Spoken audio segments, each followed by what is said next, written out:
Welcome back to Besto LMS.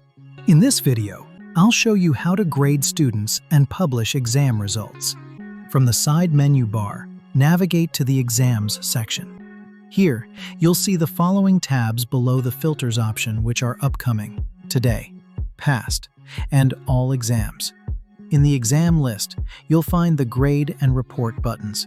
You can either view the report directly by clicking the Report button or click Grade to start grading the exam.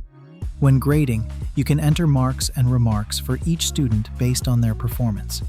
You can also mark students as present or absent. Once you've finished entering the grades, click Save. Next, click View Report to see the results and performance statistics for each student. If needed, you can edit the results before publishing.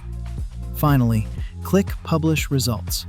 After publishing, students will be able to view their grades, and the results can no longer be modified. Fast, accurate, and effortless result management. That's Besto LMS, your all-in-one solution for exam grading and performance reports.